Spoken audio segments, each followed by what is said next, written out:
अवैसी साहब दिखावा कर रहे हैं। इसी तरीके से प्रशांत किशोर भी आए हैं, मुसलमानों को टारगेट कर रहे हैं, जबकि वो खुद ब्राह्मण है। तो आप खुद सोचिए कि और दलितों की राजनीति करना चाह रहे हैं। चाहे प्रशांत किशोर आ जाए, जन स्वराज लेके आए आ जाए, तो ये सब भटकटवा है, हम यही कहेंगे। ये हमारे सामने टिक नहीं पाएंगे। जो कुछ कर ले, ब्राह्मण है और आए हैं राजनीति करने के लिए, वो छोटे कास्ट का, तो ये चलेगा नहीं आगे। हम आपसे ये समझना चाह रहे हैं कि अभी जो विधानसभा चुनाव को लेकर जिस तरीके से अलग अलग पार्टियों के जरिए सीमांचल में मेहनत की जा रही है, एक तरफ प्रशांत किशोर जी हैं जो 2 अक्टूबर को अपनी पार्टी का गठन कर रहे हैं, वो भी निशाने को लिए हैं सीमांचल को। उसी तरह से ओवैसी साहब और उनकी टीम पूरी तरह से जो है डिजिटल कैंपेन चलाए हुए हैं। जदयू जो है सब अपना खेमा तलाश कर रहा है। तो ऐसे में आपको क्या लगता है सीमांचल का भविष्य कहाँ है, कैसे दिख रहे हैं? देखिए निहाल साहब, जो अभी सीमांचल की जो स्थिति है, तो अभी जितने दिनों से जेडीयू की सरकार है यहाँ पे, तो नीतीश जी ने जो मुसलमानों के लिए सीमांचल में खासकर जो फोकस किया है और जितना दिया है, उस हिसाब से हम लोगों ने नीतीश जी को लौटा नहीं पाए। चाहे वो एजुकेशन के मामले में हो, चाहे हेल्थ के मामले में हो, चाहे रोड देख लीजिए, चाहे इलेक्ट्रिसिटी देख लीजिए। हमने लागू के दौर को भी देखा है, हमें नीतीश के दौर को भी देख रहे हैं और दूसरे स्टेट्स को भी देख रहे हैं।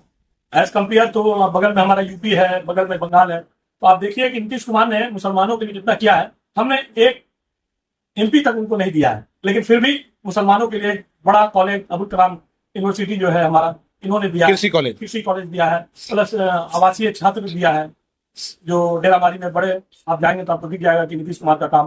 प्लस देखिए, ये सारी बातें बिल्कुल सही है और किशनगंज की जनता इस बात को तस्लीम भी करती है कि नीतीश कुमार काम के हैं और नीतीश कुमार ने हर समुदाय के लिए बेहतर काम किया है। लेकिन हर आदमी का यही सवाल होता है कि सब कुछ तो ठीक है, लेकिन नीतीश कुमार जो बार बार इधर से उधर और भाजपा में चले जाते हैं, हमें इस चीज की मुखालिफत है। ये तो देखिए, ये आरजेडी का ये रहा है, हमारी बदकिस्मती रही है कि आरजेडी टाइम टू टाइम उनको ऐसा लगता है कि वो जेडीयू को ही तोड़ने की बात करते हैं। तो ये मैसेज जब अंदर से आता है तो नीतीश जी क्या करेंगे बताइए आप अपनी जगह, उनको अपनी जगह तलाश करनी है। तो अगर उनको लगता है कि आरजेडी जिनका हम सपोर्ट कर रहे हैं, हमेशा हम सपोर्ट कर रहे हैं, और उन्हीं के लोग मेरे ही पार्टी को तोड़ने की कोशिश कर रहे हैं, तब जाके ये डिसीजन लेना पड़ता है। प्रशांत किशोर जी को लिए क्या कहते हैं? प्रशांत किशोर जी देखिए अभी नए हैं, अभी बिहार में ये आए हैं, अभी तो इलेक्शन ये लड़ा रहे थे सबको।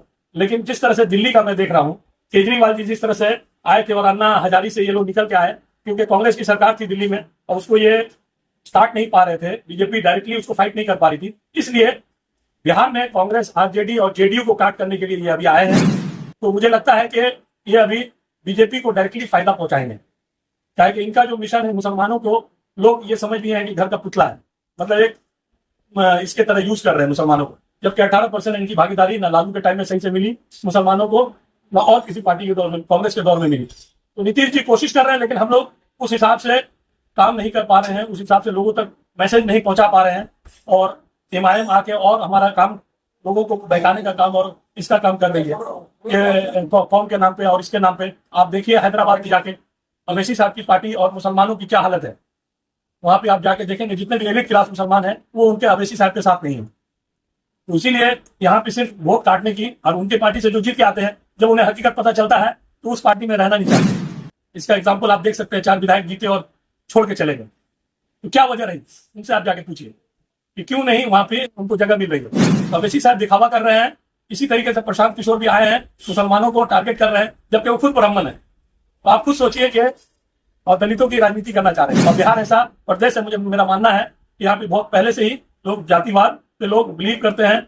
मुसलमानों की जितनी भागीदारी है, कोशिश करते हैं कि हम लोग नीतीश कुमार के साथ, हमें वो भागीदारी दी जाए, इसके लिए हम लोग लड़ाई कर रहे हैं। चाहे प्रशांत किशोर आ जाए, जन स्वराज लेके आए आ जाए, तो ये सब भटकटवा है, हम यही कहेंगे। ये हमारे सामने टिक नहीं पाएंगे। जो कुछ कर ले, ब्राह्मण है और आए हैं राजनीति करने के लिए, वो छोटे कास्ट का, तो ये चलेगा नहीं आगे। बहुत सर, आपने एमआईएम को वोट कटवा कहा, जबकि उसी एमआईएम ने आपको अमोर में हरा दिया, आपको कोचा धामन में हरा दिया।